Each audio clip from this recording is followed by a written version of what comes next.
Bem-vindos a mais um módulo do curso de Programação para Dispositivos Móveis do programa Prodigy.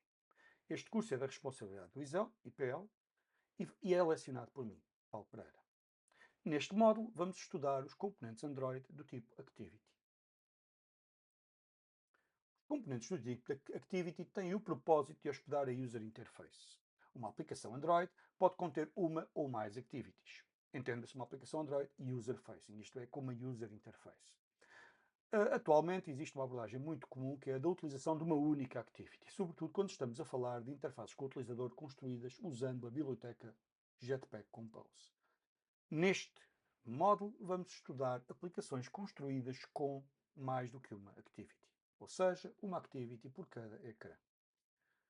Este componente, Activity, tem um ciclo de vida controlado pelo sistema. Quer isto dizer que é o sistema que é responsável por determinar as transições de estado do componente. Essas transições de estado, estas alterações, são notificadas através de métodos de callback. Vejamos um exemplo. Está aqui um exemplo elementar de uma activity, designada de main activity, que é definida, portanto, à custa de uma classe, que deriva de component activity e que redefine o método callback onCreate. Este método callback onCreate é usado para sinalizar que a activity passou ao estado iniciada. E, no caso, é usado para estabelecer o conteúdo da user interface, o ecrã. No que diz respeito ao ciclo de vida da Activity, de acordo com a minha experiência, faz sentido considerar o seguinte conjunto de estados. A Activity não existe, portanto, estado inexistente, está iniciada, é visível, oculta ou destruída. Os callbacks mais importantes são, portanto, aqueles que sinalizam as transições entre estes estados. O método onCreate, que sinaliza a passagem ao estado iniciada, o método onStart, que sinaliza que se tornou visível, o método onStop, para sinalizar que se tornou oculta, e o método onDestroy, para sinalizar a destruição. Note-se, contudo, que o método onDestroy não é fiável. Quer isto dizer que este callback não é garantidamente chamado na transição para o estado de destruída. Para uma descrição detalhada de todos os possíveis estados de uma activity, recomendo a leitura da documentação oficial que está ali, cujo link está ali apresentado no slide. Um aspecto muito importante no modelo, e que tem implicações importantes no modelo de programação Android, é a existência de reconfigurações. O que é uma reconfiguração? Uma reconfiguração é um acontecimento de sistema que tem impacto global. Ou seja, o exemplo é a mudança de orientação do ecrã, a mudança de idioma, uma troca do tema que está a ser usado, dark theme, etc. Estas alterações de configuração têm implicações globais. E uma consequência imediata é a activity que está a ser apresentada naquele momento é descartada e recriada. Isto é, a instância é jogada fora e é criada uma nova instância. Ora, esta circunstância tem implicações profundas no modelo de programação Android. Em particular, a necessidade de utilizar um view model, que falaremos oportunamente. Existe até uma pequena brincadeira alusiva a esta circunstância que diz que desenvolvimento de Android é simples até que rodemos o ecrã. De novo, mais detalhes acerca das implicações das reconfigurações no ciclo de vida das activities, está ali o link para a documentação oficial com os detalhes todos. Vejamos, contudo, algumas sequências comuns, okay? E de que forma que isso se traduz em chamadas aos métodos de callback para sinalizar transições de estado. Uma sequência comum é a activity é inicialmente lançada, ou seja, o utilizador seleciona o ícone da aplicação no home screen. Em consequência disso, a activity é instanciada e o seu método onCreate é chamado, à altura em que ela está inicializada, e por fim o seu método onStart é chamado à altura em que ela se torna visível. Portanto, as chamadas às funções onCreate e onStart são para sinalizar aquelas transições de estado. Este é um exemplo de da sequência mais comum de todas. Outro exemplo é quando a activity está a ser apresentada e nós premimos o botão Back, ou fazemos o gesto equivalente. A activity está, portanto, visível. Quando fazemos o gesto Back, ela é ocultada, portanto, é chamado o seu onStop e, por fim, é também destruída e é chamado o seu onDestroy, à altura em que a instância deixa de existir eventualmente. Por fim, o momento da reconfiguração. Outra sequência também muito comum.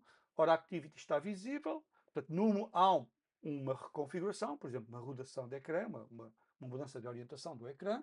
A activity dizia está visível, ocorre o onStop, ela é ocultada, é destruída e, por fim, é criada uma nova instância, onde create é chamado, diz-se inicializada e, por fim, o onStart é chamado e a activity torna-se visível. Portanto, esta sequência de ações que nós aqui observamos, neste último diagrama, é a sequência de ações que resulta de uma reconfiguração.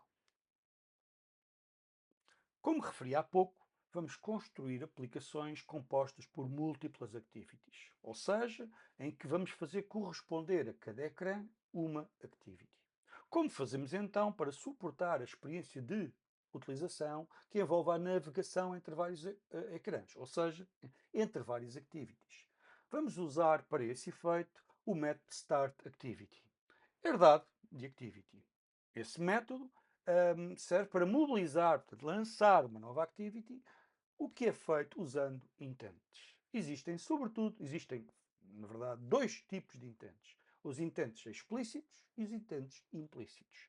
Os explícitos são usados para navegar entre activities da mesma aplicação. Isto porque nós identificamos diretamente a activity destinatária. Os implícitos que servem para interoperabilidade com outras aplicações. Nós podemos lançar outras aplicações sem que conheçamos de facto qual é que é o tipo de activity que irá ser lançada. Essa resolução é realizada pelo sistema. Estamos, portanto, aqui a falar de uma associação dinâmica entre a nossa aplicação e a aplicação que pretendemos usar. Aqui, neste caso, nos intents implícitos, nós não identificamos o destinatário, mas antes caracterizamos as necessidades.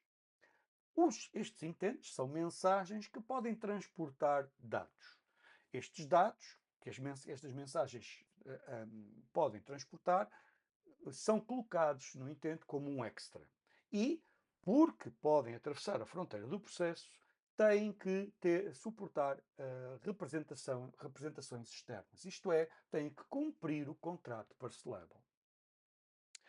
A navegação, o conjunto das activities que resulta de uma dada experiência de navegação, designa-se de user task. Ora, em rigor, a navegação pode produzir uma ou mais user tasks.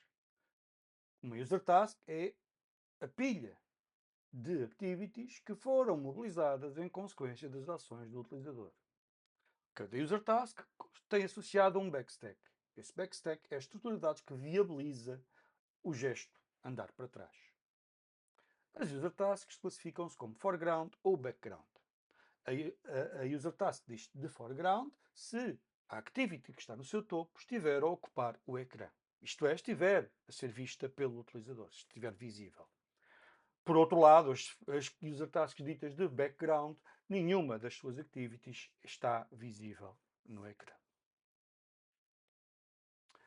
Podemos controlar a ativação, a mobilização de activities de duas formas, usando flags especificadas no intent ou usando atributos que são indicados na declaração da activity no manifesto.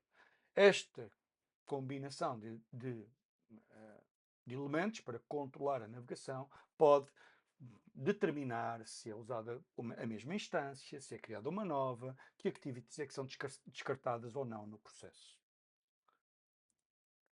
Vejamos agora algumas sequências, também elas clássicas, na experiência de navegação. O utilizador, num primeiro momento, seleciona o ícone da aplicação. Ora, essa ação determina que vai ser lançada a Activity A, a Activity principal da aplicação em causa. Esse gesto tem a consequência de haver aquelas transições de estados ilustradas no diagrama. A activity é instanciada, passa ao estado inicializada e, por fim, passa ao estado visível. E no processo são chamados os seus métodos de callback onCreate e onStart, conforme ilustrado à direita. OnCreate A, onStart A. O utilizador está neste momento a observar a activity A. Nela existe uma ação que tem a consequência de lançar uma outra activity, a activity dita B. O utilizador faz isso mesmo, a activity é lançada, activity B, isso tem a consequência de ser instanciada, inicializada e tornar-se visível. Por sua vez, a activity A, que estava a ocupar o ecrã, ficou oculta. Isto é, deu lugar à activity B. Isto resulta na transição de estado de visível para oculta. A sequência das operações de callback que daí resulta é esta que aqui se vê. OnCreateB, OnStartB e OnStop A. Importa sublinhar que a ordem de acontecimentos OnStartB e OnStop A não é garantida. Isto é, não há garantia que a activity A só seja terminada depois de iniciada a B, isto é, ela tornar-se visível, ou vice-versa. Portanto, não devemos fazer código que dependa disto. O que importa aqui sublinhar é que, para que a activity B se torne a activity visível, a activity A foi ocultada. Isso reflete-se na chamada aos métodos de callback. Por fim, na activity B existe uma outra ação que lança uma activity, a activity A. Um botão, qualquer coisa, não importa para o caso. No caso, o que é que nós estamos a fazer? Estamos a usar o procedimento de mobilização por default, o standard. Isto é lançada uma nova activity, desta feita do tipo A, que também ela agora passa pela sequência de estados instanciada, inicializada e visível, e por sua vez a activity B passa do estado visível para o estado oculto. Isto resulta na sequência de callbacks que aqui se vê. OnCreateA, OnStartA, OnStopB. Sublinho que estamos a falar de duas instâncias distintas de activity A na user task. Isto é passível de ser controlado com os flags em extras no intent e atributos, mas este é o comportamento por omissão.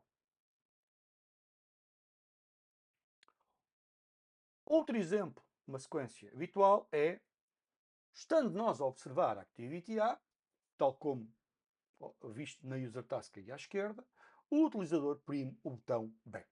A consequência é a activity A é retirada do topo da user task. E isso faz com que ela transite do estado visível para o estado oculta e, por fim, seja destruída. E a sequência de operações é onStop e onDestroy, identificadas à direita. OnStop A, OnDestroy A. Para além disto, importa também dizer que, ora, a activity A foi destruída e revelou a activity B que estava por detrás dela. Isso faz com que a activity B passe do estado oculta para o estado visível. Aqui existe uma chamada a dois callbacks. O callback on restart e o callback on start. O callback on start sinaliza que a activity se tornou visível, mas o callback on restart permite distinguir se a activity se tornou visível pela primeira vez ou se ficou a descoberto porque estava antes oculta por outra activity. Isto reflete-se através daquele conjunto de callbacks on restart B, on start B. Portanto, a sequência de botão de back resulta na destruição da activity A que estava no topo e revelarmos a activity B que estava subjacente a essa, por debaixo dessa. Finalmente, mais uma operação de back e o processo repete-se.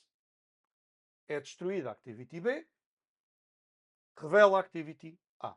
Ou seja, a activity B passou do estado visível ao estado oculto e por fim destruída, ou seja, onStop B, onDestroy B, e a activity A foi revelada. Ou seja, onRestart A, onStart A. À direita está, portanto, a sequência completa que resultou da execução de dois gestos de back seguidos. Foi apenas um exemplo de algumas sequências de navegação entre ecrãs usando gestos comuns. Ora, neste módulo, o que é que estudámos? Estudámos o componente Activity, o seu ciclo de vida elementar e a utilização de navegação clássica entre activities. Vimos o que é que são intents, nomeadamente intents implícitos e intents explícitos, e constatámos que os intents implícitos servem para interoperabilidade com outras aplicações. Aqui deixo um link para a documentação oficial onde são indicados os intentes implícitos mais comuns. E por fim, deixo-se como referência um link para o repositório do curso, onde existem as aplicações de demonstração para cada um dos módulos. No caso, uma aplicação de demonstração onde podemos verificar o funcionamento da navegação, tal como referi. E termino. Espero que este módulo tenha servido para vos apresentar o componente Android Activity, que servirá sobretudo de hospedeiro dos ecrãs que irão constituir as nossas aplicações. Até breve.